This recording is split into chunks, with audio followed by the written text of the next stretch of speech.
Today I'm so excited to be joined on the couch by Stephanie McLaurin, newly McLaurin, because you've just got married. Congratulations. Thank you so much. And for those that might not know who you are, could you start by giving a quick introduction of where you work and a bit about your experience? Sure. So I'm Steph. I'm head of sales over at Birdie. I have spent the last decade or so in sales. Started out in a prospecting and closing position. Mm-hmm. Within about 18 months, moved into managing and leading my first ever team, which is what I've always been incredibly passionate about. And more recently, I've taken a real interest in how technology is well placed to tackle some of society's biggest challenges that we face. So I've become pretty passionate about how technology can have that positive impact on society, which is what brought me to Birdie. So we are a Series A tech startup. We are backed by Index Ventures, so one of the largest VCs in the world, which has been an incredible journey for us to go on with that partnership. And we're trying to change the way that older adults age. We want to prevent them from ending up in care homes. We want them to stay in the comfort of their own homes for longer. We want them to lead healthier and happier lives. And we do that through the provision of technology to home care agencies. Oh, what a brilliant company to work for. It's so lovely that you can sell a software that is actually doing great into the world and like you're really passionate about, because it's such a brilliant and important software to have. So Absolutely. Really excited to learn from you today, Steph. And having known you for a while now, I know that you're a very positive person, your outlook on life, you just ooze optimism. And today you're going to be speaking about realistic optimism. So to start this discussion, I'd like to define how do you define positivity, optimism and pessimism? Sure. So really important distinction that we don't necessarily always think about when we're talking about positivity and optimism. So first, starting with positivity, that's an emotional response. So the important thing to understand is that as human beings, we experience this sort of transient emotional state. Yeah. We will feel different things over the course of a day, a week, a month, a year, your lifetime. And positivity is part of that. Now, you'll experience these different emotions because you've maybe not had enough sleep, or you've slept really well, or perhaps you've not been eating particularly well, or you're really hungry and hangry and then you get angry. Yeah. So positivity is part of this transient kind of emotional state that we experience as human beings. And part of the reason why that exists is because our brain is registered or wired to acknowledge dangerous situations and also help us to understand where safety exists. And our moods are a way of helping us, or our emotions are a way of helping us to identify where there's something potentially harmful to steer us away from it. So that's the idea behind positivity, is that it's how you feel in the moment, it's how you feel now. Yeah. What we then have though is optimism. And optimism is more to do with your outlook on life. Right. How you see things, and what you feel is going to happen. I find optimism really, really interesting because it is actually, and it can be a learned fact of your life, in the same way that you can learn and develop your resilience. And with optimism, the cool thing is that you can identify this opportunity for progression and development. Because when you are an optimistic individual, what you do is something happens and you basically accept that has happened. You acknowledge it, and then you start to focus on a solution. And that solution is where you unlock the opportunity for growth, for development. So pessimism, on the other hand, is the other side of the coin. So this kind of outlook that things won't be all right. So you can have Suzanne Jacobs in her podcast, Human Leadership, talks about perpetual pessimism, Right. which is the kind of Eeyore state of nothing's going to work out. From Winnie the Pooh, Eeyore. Eeyore Right. from Winnie the Pooh, Okay. exactly. Whereas you can have really constructive pessimism that can help you with identifying risks, minimizing and mitigating risks. So there's certainly a place for pessimism, but it's just important to make sure that that doesn't control your life. Now, an example of a kind of pessimistic outlook within sales that we often see, and something that I've experienced plenty of times, is my territory is rubbish. That's the reason why I'm not hitting my target. Yeah. It's all because of X, Y, and Z. However, an optimist will be able to identify opportunities within that territory. Now, to give you an example, when I look back quite a few years ago in my career, when I was kind of straddling that individual contributor and management role, someone within the company that I worked for signed an agreement that excluded us from working with 56% of my market. Oh, wow. And at the same time, a whole number of my clients were removed from our client base, and literally within a week, my business opportunity just completely crumbled. Yeah. And it was really difficult, right? And so again, to my point earlier, you have to acknowledge it first. And it was this is shit. This is really shit. I've lost this opportunity and I've lost these clients. But then acknowledging it and actually looking for the opportunity and trying to find that solution. So for me, we just had to completely change our prospecting approach and what our value proposition was to that market. And all of a sudden, we started to absolutely nail that remaining 44% of the market and had far better conversions than we'd ever seen before. So in these situations, when you come across kind of something that doesn't necessarily seem great and you have that emotional response, a negative emotional response, there is the opportunity to actually control that narrative and turn it into an opportunity for you. And it's interesting that it was something that was really awful to happen, but actually you turned it into a positive, because you probably wouldn't have changed that approach had that not have happened to you. So it's all about seeing that silver lining and how do you learn from it. Exactly. And I think in sales, there's so many ups and downs. This channel is called Sales Unfiltered to show the truth behind sales and the fact that it doesn't always go right. People don't hit targets, things go wrong, you lose your clients. But it's all, how do you shift that mindset and how do you showcase that resilience? And something you're really passionate and that you want to speak about today is that realistic optimism. So can you explain to us what is the difference between being optimistic and realistically optimistic, and why it's so important to have that differentiation? Absolutely. So the first thing I'll talk about is what unrealistic optimism is, because it can sometimes be confused with optimism more generally. Okay. So unrealistic optimism is that kind of rose-tinted glasses outlook that everything, no matter what, will be fine.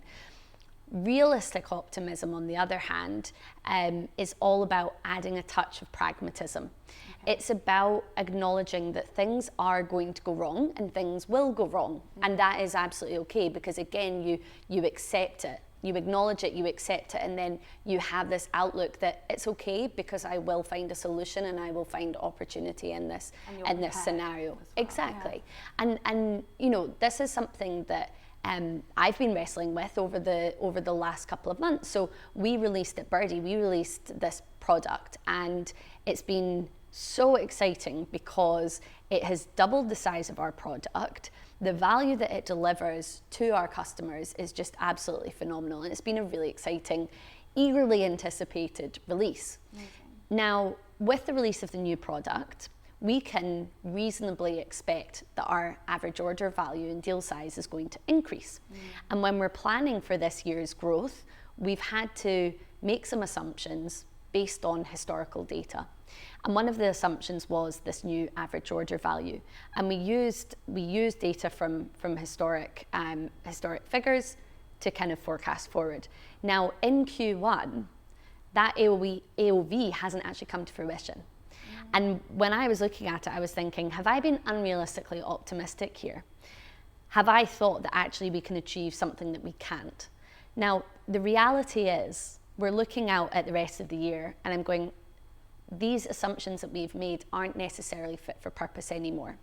So I'm going to acknowledge it. I'm going to accept it, and I'm going to come up with a solution, and we're going to pivot and we're going to do something different. So it's acknowledging that things do actually go wrong, and my first reaction when our AOV wasn't hitting that number was, shit, this is frustrating. Yeah. But actually controlling that narrative and go, what are we going to do about it, and what is our journey? That's the exciting point where there's the opportunity to learn. And things change. Plans that you set 6 months ago might not be relevant now. Exactly. In sales, we go through highs and lows.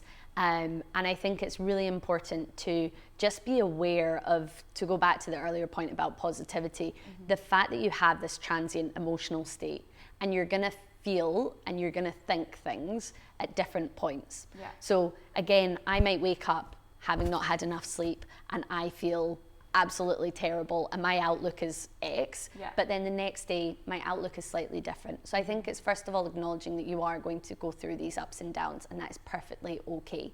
And that is how you learn that resilience. Suzanne, in her podcast about human leadership, talks about gratitude journaling and actually kind of training yourself to have that positive outlook. And it's about kind of acknowledging and writing down 3 things that have happened that have been positive, have enriched your life, have been positive interactions, fulfilling, whatever it may be. Journal those 3 things, but also talk about why they've happened as well, so that you can look into how they've come about. So I think that's a really, really important thing to do. And I think just importantly, it's being open and honest as well with how you're feeling. So I'll always have communications with the team, with my manager, about how I'm feeling, and bouncing ideas off, like just acknowledging that state of, I don't feel great at the moment, this is my outlook, and someone else sharing their own perspective or a piece of empathy, for example.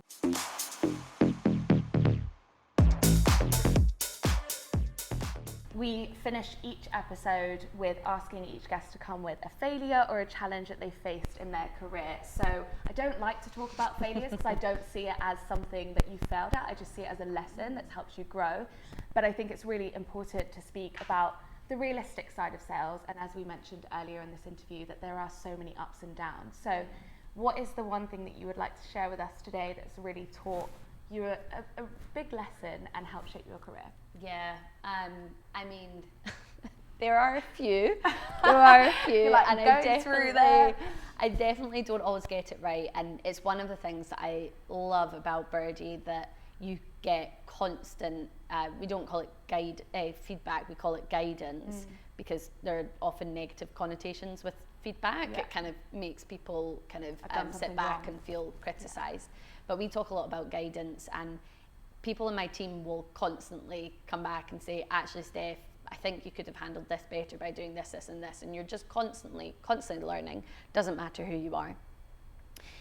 When I think back, though, to one of the best learning points of my career, I think we've spoken about it before, when the kind of context to it and the backdrop to it, that when I started my career, I would phone my dad pretty much every night on my walk home from work. Love how he's featuring again, crying my eyes out about poor me, and I've gotten all this feedback and taking it incredibly personally. And I'd learned, and we've talked about this lesson before, that I learned about feedback being constructive. It's not personal, it's professional, and that was a really good learning point for me.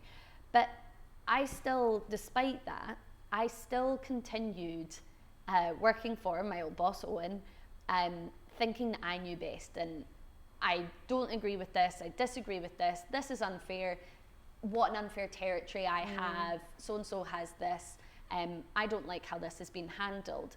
And it was only when I took on his job that I realised the position he had been in and the different things that he had to consider. And for me, that learning was, I had been difficult in so many ways as an employee, as a team member, because I didn't know the level above me, and I didn't know what that person had on his plate and what he was having to consider. Because we can be transparent and we can share information, but it's only really the information that you need to know, because not everybody is equipped with the experience, the knowledge, the data, the insight to be able to make judgments, opinions, decisions on other things. Yeah. So the learning is to trust the people above you, basically. You, when you're joining an organization, you're interviewing them as much as they're interviewing you. And do you trust this individual as an individual, and do you trust their experience? And if you do, just be aware that there are other things out with your peripheral vision that you won't be aware of, and take it easy on them. So I'm always basically thinking, although Abid might not necessarily agree with this, like, how can I be as easy as possible and as understanding and as empathetic as possible, and trust that when he does need to tell me something, when he needs to bring me into the fold, when there's a decision being made, it's the right thing for the business, and that you go with that and you continue to move in that same direction. It's like you being a child and getting frustrated with your parents, but then when you are a parent, you're like, oh, I should have listened. We were both really easy as children. I can imagine. I don't know what I'm talking about. Like, I was never a problem. Never. Sorry, Mum.